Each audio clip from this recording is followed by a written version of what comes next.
Bueno, vamos a seguir con lo de la historia de Caricuao. Voy a señalar primero una cuestión que nos pasó un lector, lo colocó abajo de uno de los videos, este comentario. Juan Ganteumec, las tierras de Caricuao. Juan Ganteumec hace una semana. La mitad de las tierras de Caricuao pertenecían a Esteban Marmolejo, porque su mujer, Leonor Ortiz, era hija del escribano de la hueste de Losada, Alonso de Ortiz, quien se pobló en un solar que le fue otorgado al momento de trazar la ciudad, en la esquina de Conde Sureste. Le fueron otorgadas a Alonso de Ortiz como primer poblador de tierras de labranza en 1568 y que comprendían las que luego formarían la hacienda Montalbán y la mitad del valle de Caricuao anexo, que tuvo como hato de yeguas, comillas. Al tiempo que contraje matrimonio con la dicha Leonor Ortiz, recibí en dote y se me dio una encomienda y repartimiento de indios y un solar en esta ciudad, por Alonso Ortiz y Leonor López, mis suegros, y no recibí ni me dieron otros bienes. La mitad del sitio de Caricuao, AGN Escribanías, 1630, testamento de Marmolejo, cierro paréntesis. La otra mitad del valle de Caricuao se la compra el sastre Hernando Bermudo a alguno de los viejos conquistadores. Posiblemente lo cierto es que era suyo ya desde 1595, en que Osorio se lo da en comisión. Saludos. Eso me lo mandó una persona que vio el video, se lo estoy leyendo a ustedes. Parece importante que manejen esta información. Entonces se ve bien claro que Caricuao pertenecía en principio solamente a dos familias. Solamente a dos familias.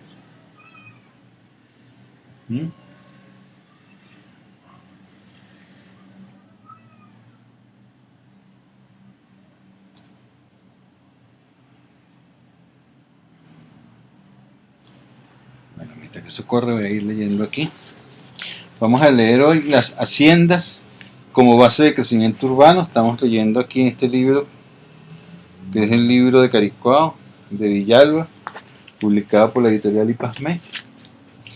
Y si me da chance y puedo bajarlo, les voy a leer una cuestión que pasó con la quebrada de Yaracuy, que cuando construyeron una universidad que está en la Panamericana, se metieron con las nacientes, con las cabeceras de la quebrada de Yaracuy y la afectaron, y aún la siguen afectando y no ha respondido, a pesar de ser una universidad.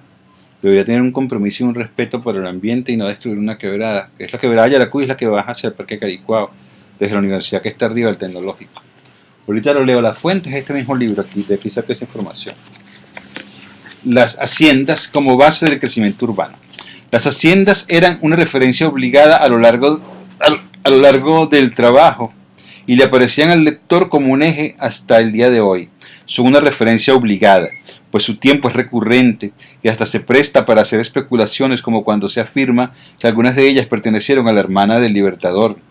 En años tan aciagos como el 14 de la Primera República, cuando María Antonia se vio obligada casi por la fuerza a salir hacia Oriente en medio de aquella vorágine que significó esta terrible emigración, porque María Antonia estaba a favor de los realistas.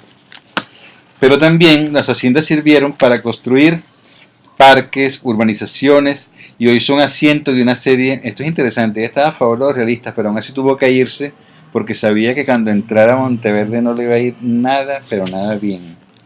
O Oves, cualquiera de los dos que iba a entrar.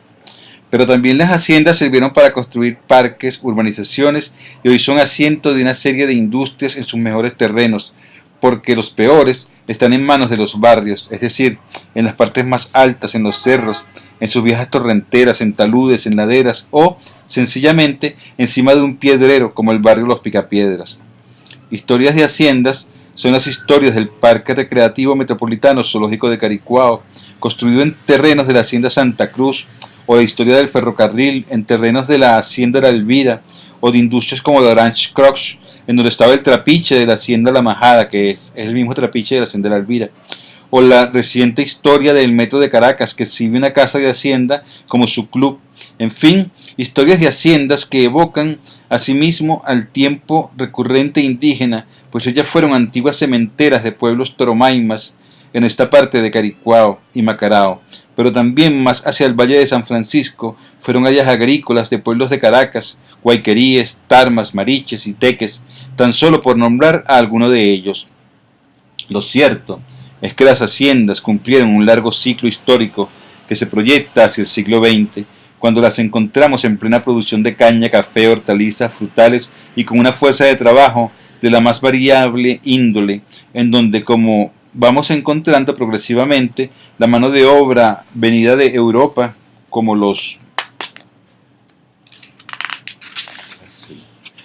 canarios y sobre todo los portugueses, que marcaron su impronta y urbanizaron parte de los terrenos, como lo pudimos observar en las adjuntas, un punto de encuentro clave en donde se unen agua, la hortaliza, el ferrocarril, la casa portuguesa, en un modelo histórico que funcionó hasta bien entrado el siglo XX. Eso es cierto. Yo cuando llegué a Caricuao, donde hoy es Luz de 7 y está el Liceo Francisco Fajardo, es donde estaba, lo que habían eran sembradíos de hortalizas y pertenecían a familias portuguesas. También estaba la casa de la hacienda La Majada, estaba allí intacta, había un puente de hierro ahí justamente, un puente de guerra, que era donde se pasaba para conectarse con la carretera Trasandina, que es la carretera que viene desde Los Teques y conecta con Mamera para llevarnos hasta Antímano y de ahí para Caracas. Si hacemos un corte cronológico, nos encontramos con la década del 40, en donde comienza una liquidación masiva de estas haciendas que en su mayoría fueron vendidas al Banco Obrero para servir de base geográfica al nuevo modelo determinado por el boom petrolero y los nuevos intereses del capitalismo. Es importante señalar que eso fue en el año 1966, que aún no estaban construidos los la UD7 ni el Francisco Fajardo. El imperio del asfalto y del automóvil, que disuelve a la hacienda y al ferrocarril. A eso se agrega la industria, como el pivot que transforma la fuerza de trabajo agrícola campesina en obreros al servicio de la maquinaria industrial. Sobrevivirán algunos conucos, pero ahora el campesino, venido de distintas partes del país, tendrá que ajustarse a nuevos hábitos de vida, al pito de la fábrica, al horario de 8 horas, a los turnos de las jornadas de 24/7, al uniforme o braga de obrero, al salario del miedo para gastarlo el fin de semana, al barrio hacinado, sin servicios y en permanente construcción, no planificado, en los bares del fin de semana, con sus ficheras y prostitutas, a la quiebra, en fin, de sus relaciones familiares y a la entrada de un nuevo mundo jamás imaginado. La Caracas de los barrios, en donde, parafraseando a Simón Rodríguez, pululan pobres y mendigos. Para que el lector caricuaense, dice aquí, para el lector caricuao tenga una idea más clara acerca de los terrenos que pisa a diario, debería imaginarse a Caricuao como una gran hacienda con diversos nombres, de acuerdo con los puntos cardinales hacia donde se dirija. Si nos venimos de La Vega hacia Caricuao, lo primero que vemos imaginariamente, claro está, es la hacienda Santa Cruz, cuyos linderos van hacia la Rinconada y Pipe hasta llegar a lo que es actualmente el semáforo que da acceso a las unidades habitacionales UD3, UD4, UD5 y CC2. Se las veía plenas de cafetos, camburales, caña de azúcar y de árboles gigantescos, guamas. Eso lo dije yo, lo de guamas. Por esta parte de esta hacienda fue cedida por el Banco Obrero para la construcción del Parque Recreacional Metropolitano Zoológico de Caricuao, conocido anteriormente como Parque Samural. El resto de la superficie se destinó a la construcción de lo que hoy es la urbanización La Hacienda y sus sectores UD5 y UD6, la urbanización José Antonio Páez, UD4. Si se llamaba Parque Samural, significa que la fila que está arriba debería llamarse fila. También se llama fila Samural o fila de Figueroa, si no lo recuerdo bien. Los caminos que bajan se llaman los caminares del Raizón, los que bajan de la fila hacia abajo, las caminerías que están allí, el Raizón y ¿qué más? Ah, bueno, y por ahí baja la quebrada Tejerías. Esto lo señalo porque conocer la geografía de Caricuao ha sido muy difícil, es muy hermética la gente que maneja esta información, pero uno trata de potabilizarla, pues como ambientalistas al fin. La llamada Hacienda Tejerías, conocida también como la Haciendita, cubría la superficie que se dedicó a la construcción de la UD3 y CC2 entre Santa Cruz, La Vega y Caricuao Abajo. Por su parte, o sea, toda la UD, esto que está señalando él es la UD3, la CC2, lo que llaman el centro de Caricuao, la capital de Caricuao. Es la hacienda del medio, es la llamada hacienda Tejerías. O sea, arriba estaría la hacienda de Santa Cruz, abajo la hacienda Tejerías. La hacienda de Santa Cruz llegaría justamente hasta donde está Caricuao, el parque Caricuao. Si te vienes a este lado y pasas la quebrada Caricuao hacia el oeste, entonces estás en pleno centro, que llaman UD3 y los CC2, y allí estarías en los predios de lo que llamamos esta hacienda.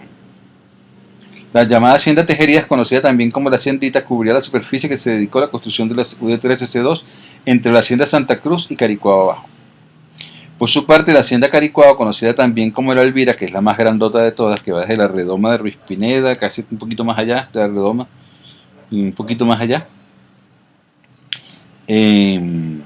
sube hasta Pipe, por ahí por esa quebrada, y llega hasta el semáforo de la UD3 prácticamente. Bueno, por su parte, la hacienda Caricuao, conocida también como la Elvira, destinó sus terrenos para la construcción de los desarrollos UD1, UD2, UD7 y V9. UD1, UD2, UD7 y V9. De urbanización Andejeroy Blanco, Las Casitas, en terrazas. Iba desde el sector UD2 pasando por Ruiz Pineda hasta las Ajuntas, lindando con el Junquito, y bajando luego por lo que es hoy La Charanga y sus alrededores.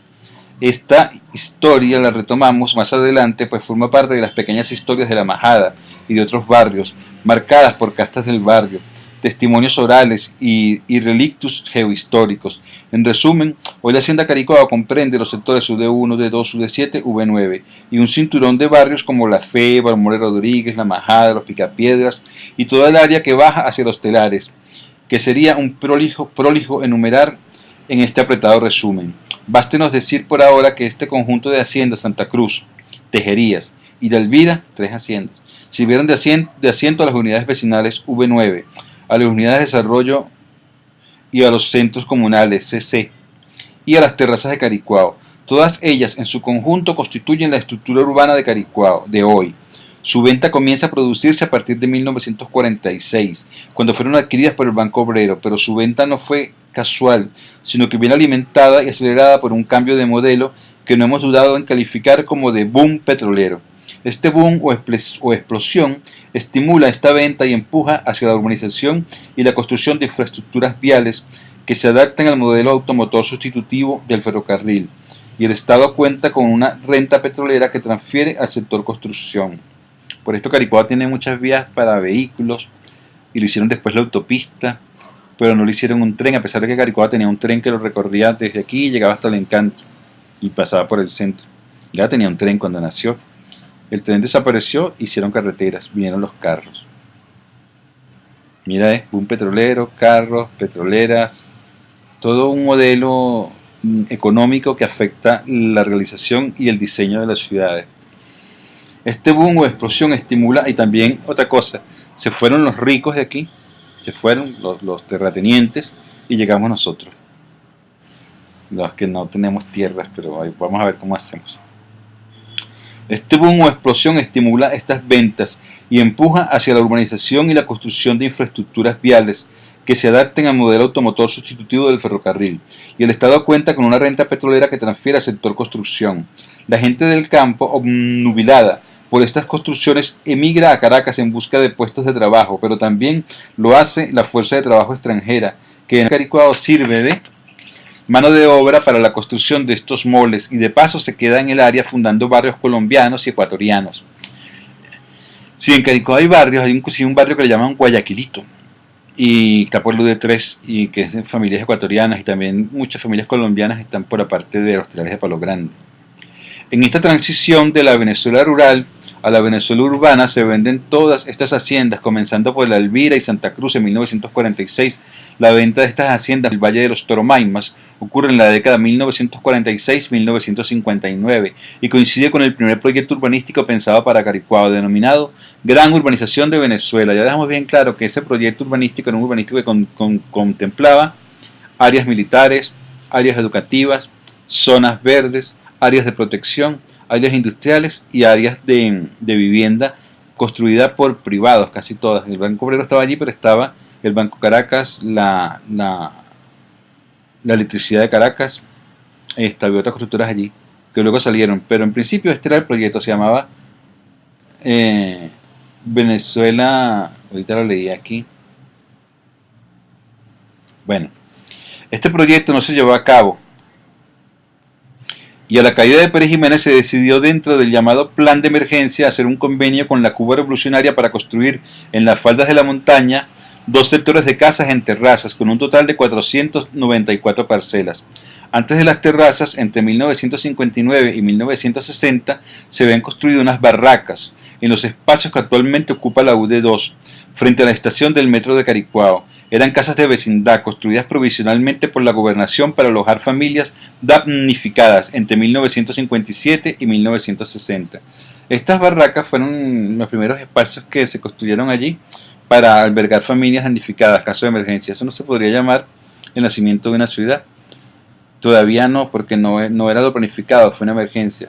La primera construcción planificada con un proyecto urbanístico en Caricuao que cambió todo el concepto fueron las terrazas de Caricuao. Pues es así como decir, cuando llega Lozada a Caracas y coloca todo eso allí donde estaba antes Francisco Fajardo, en ese momento no nace Caracas.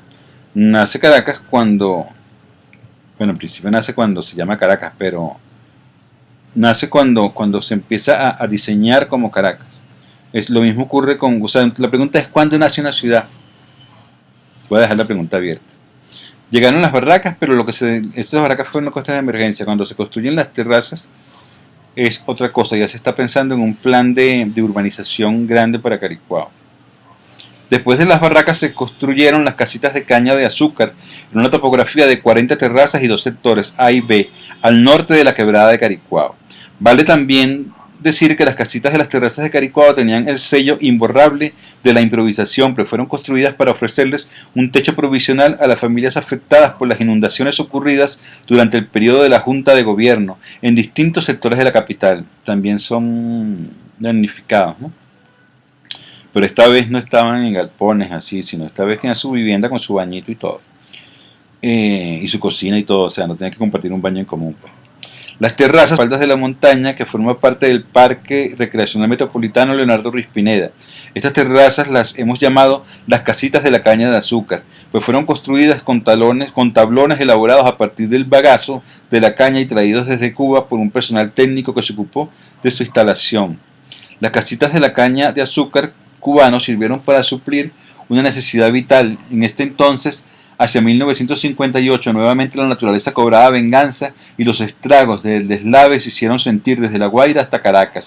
Por supuesto que los más afectados fueron aquellos que se encontraban viviendo a orillas de las quebradas que se desbordan y por eso gente de Petare, Cerrí y San José quedaron damnificadas. El plan de emergencia de la Junta de Gobierno que tomó el control a la caída de la dictadura de Marcos Pérez Jiménez el 23 de enero de 1958 tuvo como objetivo central paliar el desempleo y dotar de viviendas a la gente o de refugios a donde fuese posible. Por eso muchos se agolpaban a las puertas de los ministerios y de otras instituciones para recibir un subsidio que les permitiera saciar el hambre acumulada durante la férrea dictadura.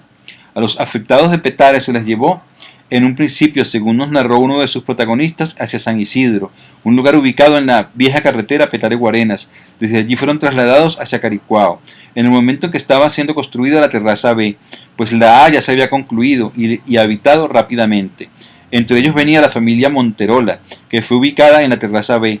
A partir de ese testimonio pudimos reconstruir parte de la historia de las casitas de caña de los sectores de las terrazas.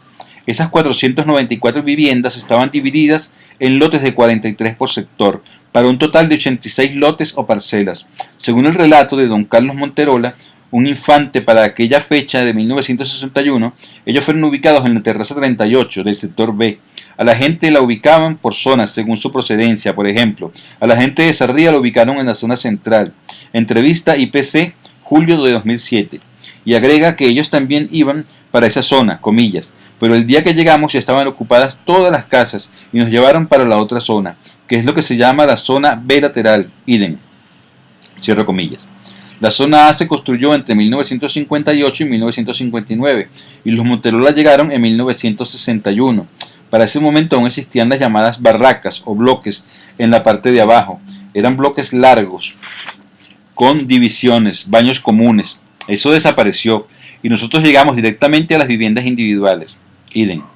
La estructura de esas casas individuales la formaba una sala comedor, baño, lavadero, 2 habitaciones y un patio para jardín. El tamaño era de 6 metros por 8, es decir, 48 metros cuadrados, estructurados de manera uniforme, terraciadas y en algunas había cuchillas. Ellos pudieron ganar terreno a expensas del cerro, pues les estaba prohibido expandirse hacia adelante. También estaban dotadas de sus servicios básicos como agua, electricidad, colectores de aguas negras.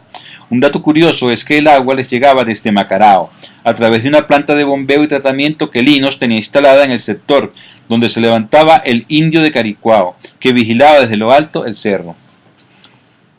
El acceso a las terrazas se hacía por la antigua carretera a Los Teques y había que atravesar un puente de guerra que estaba ubicado a la altura de lo que es hoy la oficina de la CanTV. En realidad estaba ubicado un poco más acá.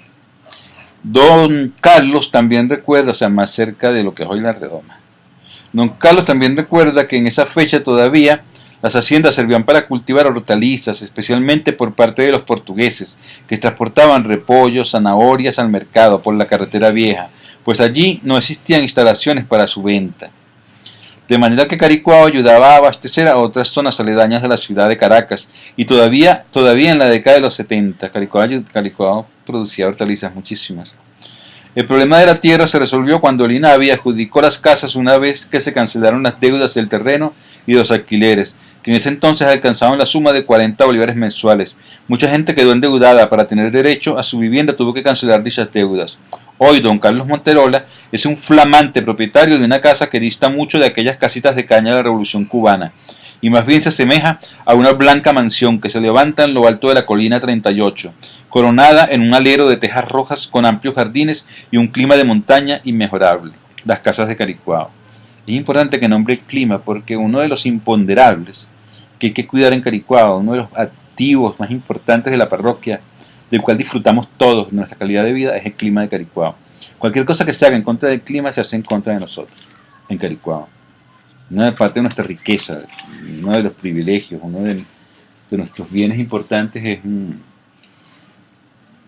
no bajó, el clima de Caricuao, no bajó una información que estaba esperando, donde dice exactamente la afectación que hizo la Universidad Tecnológica sobre la quebrada Yaracuy. Pero no importa, seguimos en esto. Bien, esto sería como la clase número 25 de la historia de Caricuao.